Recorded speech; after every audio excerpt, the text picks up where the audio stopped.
नमस्कार, मी पंजाब डक पासून शेतकऱ्याला एक अंदाज देणार आहे.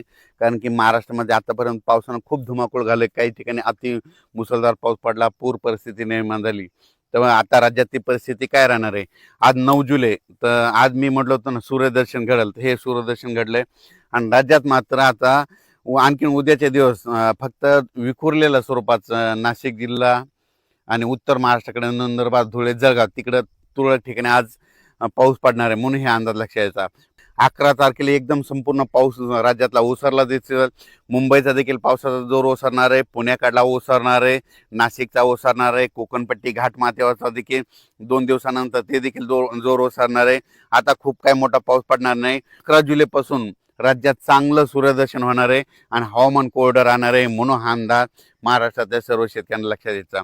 त्याच्यानंतर राज्यामध्ये बऱ्याच भागामध्ये हा पाऊस झाला आणि त्याच्यामध्ये देखील आणखीन काही भाग वंचित आहे.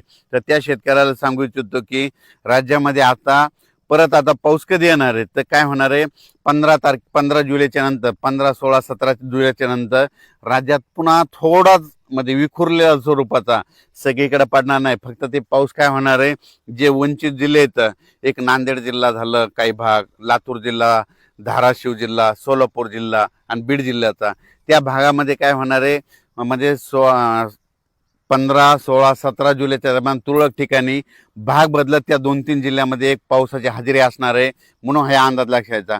महाराष्ट्रात देखील विखुरलेल्या स्वरूपाचा 15, 16, 17ला थोडाफार पाऊस येणार आहे. सगळीकडे पडणार नाही, फक्त स्थानिक वातावरण तयार होऊन ते पाऊस पडेल, म्हणून हे अंदाज शेतकऱ्यांना लक्षायचा. त्याच्यानंतर राज्यात आणखीन परत चांगला असा जसा आता मागं अतिवृष्टी धगपोटी झाली तसा पावसाला आणखीन आता जुलैचा शेवटच्या आठवड्यापर्यंत आता वाट बघावी लागणार आहे, म्हणून हे अंदाज लक्षायचा.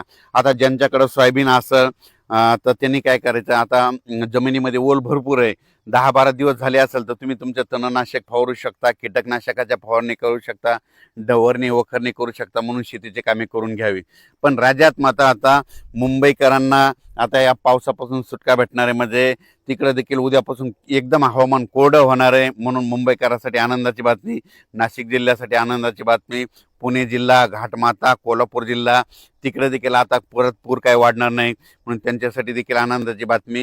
इकडं चांगलं हवामान कोरडं राहणार आहे, म्हणून हे अंदाज लक्षात यायचा. फक्त 15, 16, 17च्या दरम्यान परत एकदा पावसाळी वातावरण तयार होईल, पण तो इतका पाऊस असा जोराचा पडणार नाही, फक्त तुरळक भागातच म्हणजे विखुरलेल्या स्वरूपाचा ते असणार आहे, म्हणून हे अंदाज लक्षात यायचा. चांगल्या पावसासाठी जुलैच्या शेवटच्या आठवड्यापर्यंत वाट पाहावी लागणार आहे, म्हणून हे अंदाज देखील सर्व शेतकऱ्यांनी लक्षात घ्यावा. सोशल मीडियातून काय व्हायला थोड्या अफवा पसरत आहेत की परत आता पाऊस येणार नाही.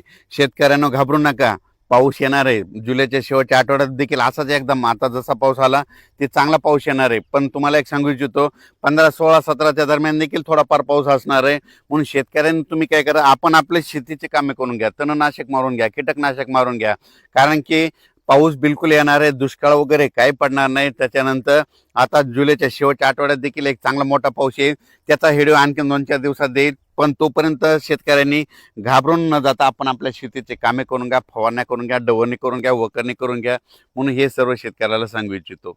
ह्या पावसातून देखील महाराष्ट्रामध्ये काही तालुक्यामध्ये 10-15 गाव, 5-7 गाव असे वंचित राहिलेले आहेत. सोलापूर जिल्ह्यातले, लातूर जिल्ह्यातले, बीड जिल्ह्यातले, तिकडं नांदेड जिल्ह्यातले, परभणी जिल्ह्यातले, पालम ह्या परिसरातले, त्या भागातल्या शेतकऱ्याला सांगू इच्छितो. आणि याच्यातून तुम्ही वंचित राहिले तर परत पुन्हा काय होणार आहे, 15, 16, 17च्या दरम्यान एकदा थोडाफार पाऊस येणार आहे, ते मात्र ते पडून जाईल, म्हणून शेतकऱ्यांनी हे देखील अंदाज लक्षायचा. त्याच्यातून जर उरले तर परत एकदा जुलैच्या शेवटच्या आठवड्यात पाऊस येणार आहे, दुष्काळ वगैरे काय पडणार नाही. मी म्हटलं ना, यावर्षी शेतकऱ्यासाठी चांगलं साल राहणार आहे, पिकं चांगले येणार आहेत. आणि हे पाहू शकता, हे माझ्या स्वतःचं शेतातलं आहे.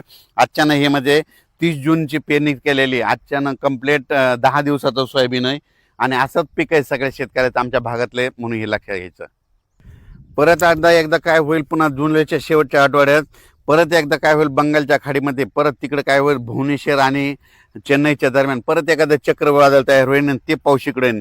आपल्या महाराष्ट्राला यावर्षी काय होणार आहे, काही अर्ध्या भागाला पुरेपूर पाऊस येणार आहे, आणि मुंबईकडे काय होणार का याच्यापर्यंत अहिल्यानगर पर्यंत अरबी समुद्राचा पाऊस येणार आहे. हे मग आपल्याला खालून पाऊस पुरेपूर येत असल्यामुळं यावर्षी चांगला पाऊस पडणार आहे. शेतकऱ्यांनी घाबरून न जाता आपण आपल्या पेरणीचं आपलं तयारी ठेवावं, पिकाचं संरक्षण करण्याची काळजी घेणे सगळ्यात महत्त्वाचं गरजेचं आहे. करायला विनंती, आपण आपलं कामं करत राहायचं, पावसाचं कामं करत राहतं म्हणून आपण आपल्या शेतीचे कामे करत राहावे. धन्यवाद.